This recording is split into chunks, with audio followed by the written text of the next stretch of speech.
नमस्कार, आदाब, मैं हूँ बिलाल सब्ज़वारी, एबीसी हिंदी चर्चा में आपका स्वागत है। दिल्ली के अंदर बड़ी बम्पर वोटिंग हो रही है। हर तरफ से अच्छी वोटिंग की खबरें प्राप्त हो रही हैं। कुछ जगह प्रत्यारोपों का भी दौर शुरू हो रहा है। आतिशी ने अभी आरोप लगाया है कि पुलिस वोटिंग डालने में लोगों को अवरोध पैदा कर रही है। बहुत सारी जगह बहुत ज़्यादा स्मूथ वोटिंग भी देखने को मिल रही है। बहुत सारी जगह 9-10 बजे तक अच्छा रुझान देखने को मिले। अब 2 बज चुके हैं, वोटिंग प्रतिशत में निरंतर बढ़ोतरी देखने को मिल रही है। लेकिन पुलिस द्वारा जो अवरोध डाले जा रहे हैं, उस पर लेके आज हम चर्चा करेंगे। साथ ही साथ ये भी समझने की कोशिश करेंगे कि चुनाव आयोग क्या कर रहा है, पुलिस अवरोध क्यों डाल रही है, पुलिस लोगों की कार्ड क्यों चेक कर रही है। साथ ही साथ हम ये भी जानने की कोशिश करेंगे कि दिल्ली का चुनाव किस पैटर्न पे जा रहा है, किस पैटर्न पे वोटिंग हो रही है, सुविधाओं पर वोटिंग हो रही है या फिर समस्याओं पर वोटिंग हुई है। मोदी जी ने भी महाकुंभ में आज डुबकी लगाई है, क्या उसका किस तरह का असर दिल्ली चुनाव पर देखने को मिल सकता है? बहुत सारी जगह दिल्ली का चुनाव ट्रायंगल होता नजर आ रहा है, बहुत सारी जगह ये आप और भारतीय जनता पार्टी के बीच में सीधी कांटे की टक्कर नजर आ रही है। इस विषय पर आज हमने आमंत्रित किया अपने खास मेहमान उत्तम कुमार को और जानने की कोशिश करेंगे उनका ऑब्जर्वेशन दिल्ली चुनाव पर क्या है, वो क्या महसूस कर रहे हैं? जी नमस्ते बिलाल सर। दिल्ली का मिशन बहुत ही अच्छा चल रहा है। आज बहुत ही लोग भीड़ से सुबह से वोटिंग करने के लिए आ रहे हैं। इसके दो मतलब होते हैं। एक तो बहुत ज्यादा संख्या में अगर वोटर्स बाहर पड़े वोटिंग के लिए, तो इसका सारा सरासर मतलब पहला ये निकाला जाता है आज तक के सर्वे के हिसाब से कि जो चालू सरकार है, करंट सरकार है, वो गिराना है। नंबर एक। दूसरा इसका मतलब ये निकाला जाता है कि अ, अगर काम अच्छा चल रहा हो कोई भी सरकार का, तो उसे सपोर्ट करने के लिए भी ऐसी वोटिंग होती है। तो ये दोनों मतलब से। लेकिन कुछ लोग जब बातें करते हैं और कुछ चैनल्स को, कुछ मीडिया को उन्होंने स्टेटमेंट दी, तो सभी के मुंह से लगभग 90% लोग ऐसे बोल रहे थे कि हमें विकास चाहिए। तो अभी ये विकास का भी दो मतलब वहां पे निकलता है। पहले कुछ मुद्दे रखता हूं मैं, और उसके बाद में मैं क्या पैटर्न चल रहा है उसके मेरा मेरा अंदाजा लगाता हूँ। तो ये इसके दो मतलब ऐसे निकाले जाते हैं। विकास चाहिए मतलब अभी विकास नहीं है, नंबर एक। और विकास चाहिए इसका मतलब दूसरा भी ये निकाला जा सकता है कि अभी जो विकास है, उसी विकास के साथ हम जाना चाहेंगे।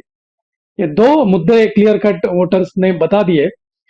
जब जब उनको किसी न्यूज चैनल्स ने या किसी प्रिंट मीडिया के रिपोर्टर्स ने पूछा, तो उन्होंने यही बताया कि हमें विकास चाहिए भाई।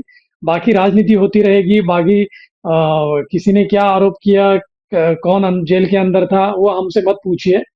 हमें यहाँ विकास चाहिए, दिल्ली में विकास चाहिए, दिल्ली आगे बढ़नी चाहिए, क्योंकि दिल्ली कैपिटल है, capital of India, capital of our country.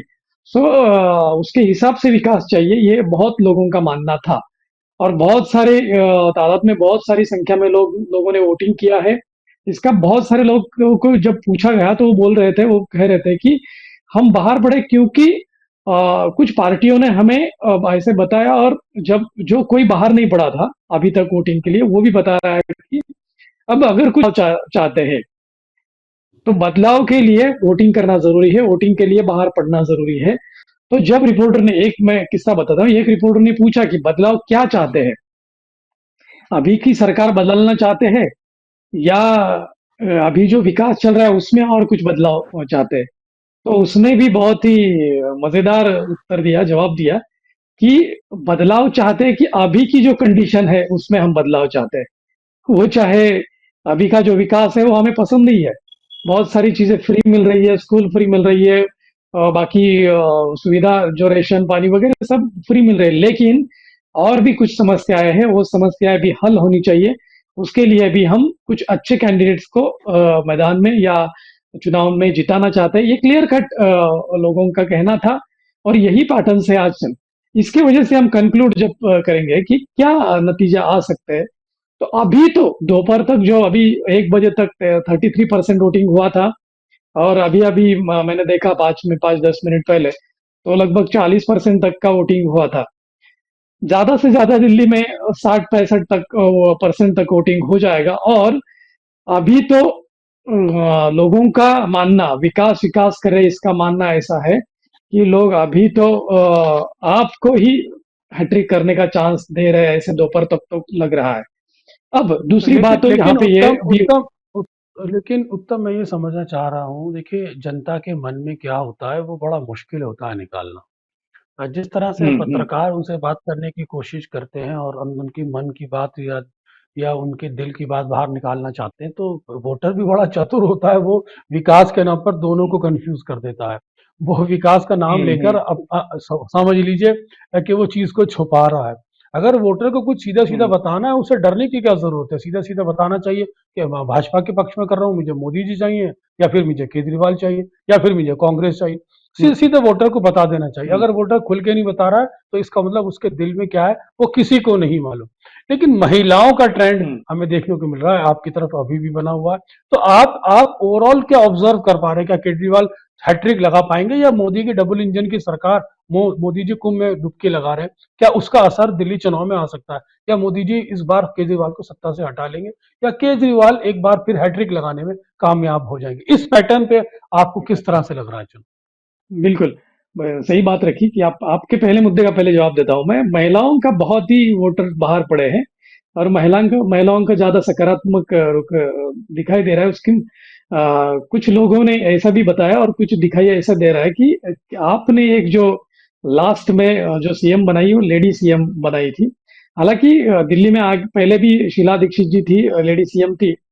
और अभी आपने जो आतिशी को सीएम गया था जब वो जेल चले गए तब, तो उसके हिसाब से भी थोड़ा ऐसे नजर आ रहा है। और कुछ लोग बोल रहे हैं, कुछ महिलाएं वैसे भी बोल रही थी कि बस हमारे हाथ में लीडरशिप आ जाए तो फिर से ऐसे कुछ बातें रख रही थी। ये एक मुद्दा हो गया। दूसरा आपने बात रखी कि फिर से हैट्रिक लगा पाएंगे या नहीं। बीजेपी ने क्या किया है, सब बाजू से खेल खेल किया। आज आज की सत्ता में आने के लिए खेल मतलब अच्छे तरह से भी बहुत सारे उन्होंने प्लानिंग की है। नंबर एक प्लानिंग कैसी प्लानिंग होती है देखो। कुछ नेता होते हैं, केजरीवाल जी के साथ अन्ना हजारे आंदोलन में थे। अन्ना हजारे भी अभी बोल उठ पड़े कि केजरीवाल स्वार्थी है, सेल्फिश है, दिल्ली के चुनाव के अलग। वह उस जगह रामदास आठवले जी को भी बोल पड़े कि केजरीवाल की सरकार ने सिर्फ सेल्फिश काम किया है, केजरीवाल सरकार ने कुछ अच्छा काम नहीं किया। तो बीजेपी से जुड़े जो जो लोग हैं, हालांकि अन्ना हजारे बीजेपी से नहीं जुड़े हैं, लेकिन उन्हों वो कभी भी बोल सकते थे, महीने भर पहले भी बोल सकते थे, महीने भर बाद में भी बोल सकते थे, लेकिन उन्होंने भी स्टेटमेंट अभी किया। तो ये सब प्लानिंग का भी शायद ऐसे हो सकता है। तीसरी बात ये बहुत इम्पैक्ट करेगी कि आज ही के दिन, हालांकि महाकुंभ बहुत दिनों से चल रहा है, लेकिन आज ही के दिन प्रधानमंत्री जी वहां पे गए, और उसका भी धार्मिक जो वोटर्स होते हैं, उन पे भी उसका भी असर पड़ सकता है। लेकिन ये सब बातें कब सक्सेस हो पाएगी, जब कांग्रेस ज्यादा परफॉर्म अच्छा करेगी तब। ये हम लगातार बोलते आ रहे हैं, ये बात करते आ रहे हैं। उसका परिणाम यह है कि बात यह है इसमें, कारण यह है कि कांग्रेस का वोटर और आपका वोटर सेम है, राइट। तो कांग्रेस अगर ज्यादा वोट लेती है, कांग्रेस को अगर ज्यादा वोटर्स पसंद करते हैं, तो आप पीछे हटेगी, और कांग्रेस तो नहीं आएगी, लेकिन बीजेपी सत्ता में आ सकती है। पर अभी तो दोपहर लेकिन तक का लेकिन जो अभी लोगों आप से। ये तो आप ठीक कह रहे हैं कि कांग्रेस को एक एक्स फैक्टर माना जा रहा है कि कांग्रेस जितना अच्छा चुनाव लड़ेगी, आप पार्टी का वोट बैंक में उतनी ही कटौती हो जाएगी। लेकिन लेकिन आज हम्म। हम सभी पार्टियां अपना अपना कंपेन कर चुकी हैं। सभी पार्टियों ने अपनी अपनी पूरी शक्ति लगा दी है। आज का जो पैटर्न हम्म। चुनाव है, आपको लगता है कि किधर वोट कर रहा है वोटर दिल्ली का? क्या केजरीवाल को अंततः ये चुनाव हारना पड़ेगा, या केजरीवाल की सीटें कम हो सकती हैं, लेकिन अंत अंत में सरकार वही बनाएंगे? या हो सकता है कि केजरीवाल और कांग्रेस मिलकर फिर दोनों आपस में अंत में सरकार बना ले बीजेपी को रोकने के लिए? तो मैं इस दृष्टिकोण से भी समझना चाहता हूँ। दूसरा सवाल ये, जो अवरोध की घटनाएं आ रही, पुलिस इसमें एक पार्टी बन रही है, उस पर आपको क्या कहना हम्म। जी, बिल्कुल सही रखा आपने। क्या होता है, आप ही नहीं और सब लोग बोलते हैं कि वोटर्स के मन में का कोई नहीं निकाल सकता। हालांकि उसने क्या किया है, एक्चुअल में क्या किया है, वोट किसको डाला, ये हम 8 तारीख को ही पता चलेगा कि क्या होगा। लेकिन अंदाजा ऐसे लगाया जा सकता है बॉडी लैंग्वेज से और उनकी बातों से वोटर्स की, कि अभी तक तो दोपहर तक तो उन्होंने क्या किया है कि जो कुछ फ्री में मिल रहा है, अभी केजरीवाल सरकार ने जो कुछ डेवलपमेंट की है, उसी की तरफ बहुत सारे वोटर्स जा रहे हैं, ऐसे दिख रहा है, नंबर एक। लेकिन अभी भी आधा दिन बाकी है, और बीजेपी ने बहुत सारा कुछ माहौल बना के रखा है। मैंने अभी भी बात रखी कि बहुत सारे स्टेटमेंट्स, बहुत सारा माहौल, बहुत सारी प्रचार प्रसार यंत्रणा जो की है वो बहुत ही बढ़िया बीजेपी ने फर्स्ट टाइम की है दिल्ली के अंदर।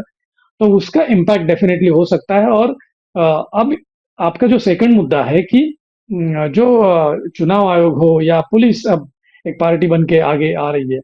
होता क्या है, अब अगर आपको सत्ता हासिल करनी है तो आप साम दाम दंड भेद किसी भी प्रकार से कर सकते हैं। और दिल्ली की पुलिस है, दिल्ली के अंदर की जो पुलिस है वो केंद्र सरकार के हुक्म से चलती है, ऐसा, राइट। तो उसका हुक्म दिल्ली सरकार के हाथ में नहीं होता है शायद। और चुनाव आयोग ने भी 2-3 दिन पहले चुनाव आयोग पे भी लोगों ने डाउट रखा, बहुत सारे आरोप लगाए गए। तो ये यंत्रणा एडमिनिस्ट्रेटिव जो डिपार्टमेंट्स होती है, एडमिनिस्ट्रेटिव डिपार्टमेंट को ऊपर से जो हुक्म आएगा, शायद ऐसा नहीं होना चाहिए।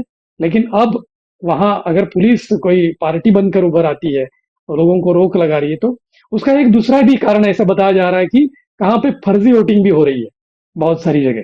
अगर फर्जी वोटिंग रोकने के लिए हम ऐसा कर रहे हैं, कार्ड चेक करें, लोगों को चेक करें, इसमें कोई गलत गलत बात नहीं, ये भी पुलिस की तरफ से बताया जा रहा है।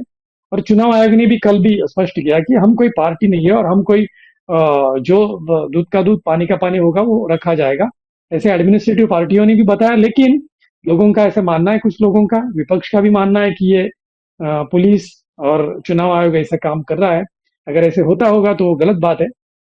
और ऐसा होता होगा और लोगों के मन में ऐसा शक पैदा करने में अगर आप सक्सेसफुल हो गई तो वो डेफिनेटली वोटिंग में जाएगा। और वो हम्म। भाजपा के पक्ष में नहीं, वो आपके पक्ष में जाएगा वोट।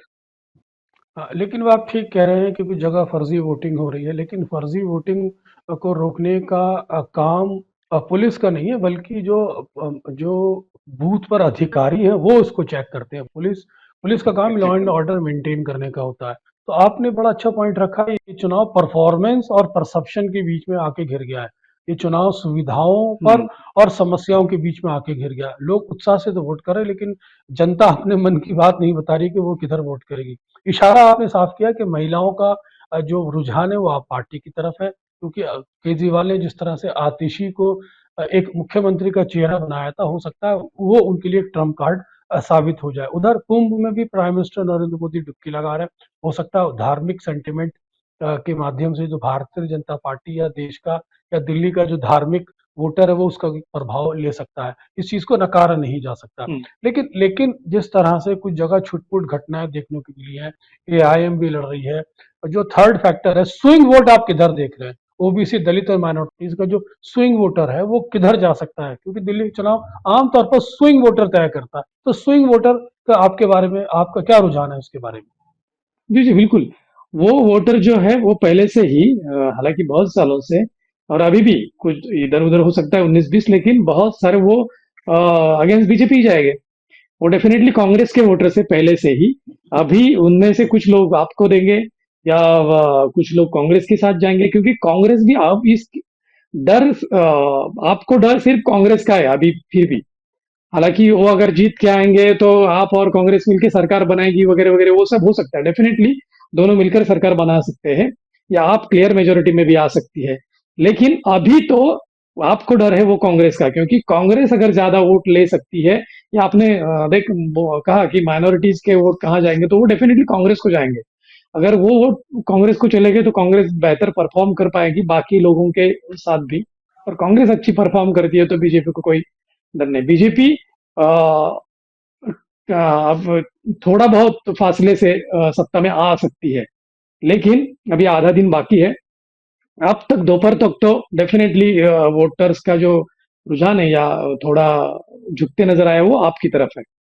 तो आप बता रहे हैं कि कुछ वोटर का रुझान आपकी तरफ भी है। ओवरऑल दिल्ली चुनाव में स्विंग वोटर आप बता रहे हैं कि कांग्रेस की तरफ जा सकता है। लेकिन कुछ लोगों का मानना है कि माइनॉरिटी डिवाइड हो रहा है। तो जहां कांग्रेस और आप में जहां कांटे की टक्कर है वहां माइनॉरिटी डिवाइड हो रहा है, और जहां असदुद्दीन ओवैसी लड़ रहे हैं वहां माइनॉरिटी 3 जगह डिवाइड हो रहा है, क्योंकि वहां ट्रायंगुलर फाइट है। लेकिन लेकिन आपको लगता हम्म। है कि अंत में केजरीवाल बार बार एक एक आश्वासन दे रहे थे लोगों को कि साहब अगर आपने कमल के फूल पे बटन दबाया तो आपकी 25,000 रुपए की जो सुविधाएं हैं वो छिन सकती हैं। और साथ ही साथ आप देख रहे होंगे कि हम्म। महिलाओं की ग्रह चूल्हे पे पड़ने वाला जो बोझ होता है वो महिला उसको लेकर बड़े संवेदनशील होती है। तो आपको लगता है कि हम्म। कोई 25,000 की सुविधाएं छुड़ने का जो साइको फेयर है वो जो केजरीवाल ने डालने की कोशिश की, और महिलाओं गरीब लोगों को अपने बच्चे पढ़ाने बड़े पसंद होते हैं, वो चाहते हैं उनके बच्चे कॉम्पिटिटिव एनवायरनमेंट में पढ़े। कुछ लोग अक्सर कहते हुए ये भी देखे गए हैं कि साहब केजरीवाल ने स्कूल तो अच्छे बनाए, तो इसलिए हम तो चाहते हैं कि ये सरकार रहे। तो महिलाओं में कहीं ना कहीं एक सॉफ्ट कॉर्नर देखने को मिल रहा है, वहीं पुरुषों के अंदर मोदी जी के लिए एक सॉफ्ट कॉर्नर देखने को मिल रहा है। इस कंपैरिजन को आप किस तरह से देख रहे हैं? जी, जी, बिल्कुल, बिल्कुल सही बात रखी कि लोगों को क्या है, ये सुविधा चाहिए होती है और यही कार्ड महाराष्ट्र में भी खेला गया था। जो बीजेपी ने जो लाडली बहन योजना शुरू कर दी और वो बंद हो जाएगी। जब विधानसभा चुनाव हुआ तो उसमें वो बोल दिया, बीजेपी और उसके अलायंस जो पार्टीज है उन्होंने बताया कि अगर हमें नहीं वोट देंगे तो ये योजना बंद कर देगी, दूसरी सरकार आएगी तो। सेम कार्ड सही सभी जगह ऐसे ही खेला जाता है और आपने भी वही किया है, केजरीवाल जी ने भी वही किया है। और महिलाएं ज्यादातर वोट करने के लिए बाहर पड़ी है। वो उसका मतलब भी वही है कि उनको जो योजना है वो, और सभी क्या है, अब इंडियन मेंटेलिटी, इंडियन क्या, कहीं पे भी जाओ लोगों की मेंटेलिटी होती है कि फ्री में मिलना चाहिए। और केजरीवाल ने वो करके रखा है। पिछले 10 सालों ने उन्होंने बहुत सारी बातें फ्री में दी है और आदत लगा के रखी है। तो लोगों को अगर लत लग जाती है ना किसी बात की, तो वो छोड़ने को तैयार नहीं होते। और दूसरा एक जो बॉर्डर पर जो वोटर होता है, वो क्या सोचता है, दिल्ली में आप रहे, केंद्र में, दिल्ली में केंद्र में जो है वो मोदी जी है। अगर कोई मोदी जी को भी मान रहा है तो वो भी, और बीजेपी के जो कुछ वोटर्स है वो भी ऐसे कर सकते हैं कि ठीक है ना, दिल्ली में जो मेन सरकार है, सेंट्रल सरकार है, वो तो मोदी जी की है। तो दिल्ली में अगर ये फ्री मिल रहा है, ये केजरीवाल दे रहा है, तो उसे देने दो, उसे रखने दो। ये भी कुछ लोग सोच रहे हैं। इसके हिसाब से भी कुछ वोटिंग पे इम्पैक्ट पड़ रहा है। और अगर ऐसे होते हुए भी अगर कांग्रेस, आप और उनके कुछ स्टेटमेंट से गड़बड़ हो गई तो बीजेपी भी सत्ता में आ सकती है। लेकिन बॉटम लाइन क्या नजर आती है? आप किसकी एज रहेगी दिल्ली चुनाव के अंदर? क्या क्या देखिए, एक समस्याएं भी खड़ी कर दी है प्राइम मिनिस्टर नरेंद्र मोदी ने। उन्होंने कहा कि सब सड़कें टूटी हुई हैं, पानी के पर एक बड़ी जंग नजर आई। वहीं स्वच्छता के मुद्दे पर प्राइम मिनिस्टर ने एक बड़ा एक नैरेटिव स्टेब्लिश किया। डबल इंजन सरकार का नैरेटिव प्राइम मिनिस्टर पहले ही खड़ा कर हम्म। चुके हैं। भारतीय जनता पार्टी पहले ही खड़ा कर हम्म। चुके हैं। बड़ा एग्रेसिव कैंपेन किया है भारतीय जनता पार्टी ने, इसको आप भी स्वीकार कर रहे हैं। लेकिन बॉटम लाइन क्या देखते हम्म। हैं, किधर फाइनल जाएगा? क्या क्लियर कट मेजोरिटी मिल पाएगी केजरीवाल को, या पिछली बार की तरह जो उन्होंने परफॉर्मेंस किया था उतना परफॉर्मेंस रह पाएगा, या इस बार कुछ सीटें घट सकती हैं? किस किस तरह से बॉटम लाइन देख रहे हैं आप इसकी? जी, इस बार सीट्स घट जाएगी आपकी, क्योंकि पिछले 5 सालों में बहुत कुछ हुआ है। वो अंदर गए थे, वो मध्य की मैटर के मनीष सिसोदिया भी कुछ दिन अंदर थे। आतिशी ने कमान संभाली थी। और बीच बीच में कुछ स्टेटमेंट्स, आरोप लगाने में बीजेपी कामयाब हो गई, कांग्रेस ने भी कुछ आरोप लगाए। और मोदी जी ने अभी रैलियों में भी बहुत कुछ रखा। और सुविधाओं पे उन्होंने ज्यादा फोकस किया कि सुविधा नहीं मिल रही है। तो अभी ये दोनों तरफ भी जा सकता है कि सुविधा नहीं मिल रही। बहुत सारे लोग का मानना है कि फ्री में बहुत सारी सुविधाएं अच्छी दे भी रही है दिल्ली सरकार। तो ये सब का माहौल का चर्चा करते हुए ऐसा तो लगता है अभी तो एज डेफिनेटली आम आदमी पार्टी को है। हाँ, डेफिनेटली पिछले साल, पिछले चुनाव हम्म। जितने सीट्स मिले थे उतने नहीं मिलेंगे। लेकिन आप सत्ता में आ सकती है क्योंकि बहुत बड़ा फासला है। 70 सीटों में से उन्होंने लगभग 62 सीटें थी पिछले वक्त, राइट, आपके पास। तो इतना कम कर कर, क्योंकि आपके पास नहीं, कैंडिडेट भी अच्छे हैं। बासठ बासठ और सीटें थी 15 में, लेकिन 20 में 51 सीटें रही। हाँ, हाँ, राइट, ओके, सॉरी, सॉरी। तो फिर भी बहुत बड़ा फासला है, 51 से वोट बहुमत नहीं मिलना, इसका फासला बहुत बड़ा है। और वो कम करने में अगर बीजेपी कितना भी ट्राई करे तो उतना कम करने में हासिल नहीं, पॉसिबल नहीं होगा ऐसे लग रहा है। क्योंकि अगर कांग्रेस करेगी भी तो कितना परफॉर्म करेगी, ये भी प्रैक्टिकली आना बहुत सारे लोगों को लगता है, लेकिन लगना और वोटिंग करना और एक्चुअल में आना, इसमें बहुत बड़ा फर्क होता है। बहुत सारी गलतियां आपसे हुई हुई पिछले 5 सालों में। फिर भी बहुत सारे लोग आज सुबह से जो वोटिंग करने के लिए जा रहे हैं, वो जो फैक्टर दिख रहे हैं, महिला वोटर जाना या कुछ लोगों का डायरेक्टली बोलना, या बीजेपी ने ये माहौल क्रिएट करना, या अभी लोगों को खटकी जो बात है अभी दोपहर के बाद कि बहुत सारे पुलिस चेक भी कर रहे हैं, तो ये कंप्लीटली इसके तरफ जाएगा। क्योंकि लोगों को क्या होता है, खुले वातावरण में, अच्छा वातावरण में वोटिंग करना जाना है। अगर कोई असुविधा उनको हो रही है, तो वो डेफिनेटली जो कर रहा है उसके खिलाफ जाते हैं लोग, और उसका भी फटका अगर बैठेगा तो बीजेपी को बैठ सकता है। अभी तो क्लियर कट ये आम आदमी पार्टी को लग रही है। दोपहर के बाद अगर क्या वोटिंग होता है उसके उस पर निर्भर करेगा, और एक्चुअल में वोटर्स ने क्या किया है वो तो कोई भी नहीं बता सकता। बहुत ठीक कह रहे हैं कि अब 3:30 बज चुके हैं, दोपहर के बाद दोपहर लगभग ढलने को है। और उत्तम का साफ कहना है कि अभी तक जो पैटर्न देखने को मिल रहा है, जो उनकी अंडरस्टैंडिंग है या उनकी जो समझ कहती है और जो उन्होंने ऑब्जर्व किया है, चाहे उन्होंने टेलीविज़न चैनल देखे या अपने दोस्तों से बात की, यहाँ की सिविल सोसाइटी से बात की या यहाँ के नागरिकों से बात की, उनका ये कहना है कि अभी तक जो एज है वो आप पार्टी की बनी हुई है। अंतिम समय में क्या होगा ये नहीं कहा जा सकता। और उनका ये भी मानना है कि जो अवरोध है इसको जनता पसंद नहीं करती है। और अब बिना चुनाव आयोग को इसको संगीन लेना चाहिए। और जो थर्ड फैक्टर की हम बार-बार बात कर रहे हैं कांग्रेस को लेकर, उस पर उत्तम का ये कहना है कि थर्ड फैक्टर अगर होता है, तभी आप पार्टी को नुकसान होगा और ज़रूरी नहीं कि ये थर्ड फैक्टर काम भी करे। कुल मिलाकर अभी तक उत्तम का ये मानना है कि आप पार्टी मजबूती से चुनाव में बनी हुई। अब देखते हैं कि केजरीवाल हैट्रिक लगा पाते हैं या अंतिम समय में भारतीय जनता पार्टी कोई उलटफेर करने में कामयाब होती है। उत्तम, आप हमारे साथ जुड़े, आपका बहुत-बहुत शुक्रिया। एबीसी दर्शकों से मेरा निवेदन है कि एबीसी चैनल को सब्सक्राइब करते रहें, सभी प्लेटफ़ॉर्म पे इसको शेयर करते रहें और अपने विचार हमें कमेंट बॉक्स में बताते रहें। धन्यवाद। एबीसी हिंदी न्यूज, आज ही जुड़िए हर खबर के साथ।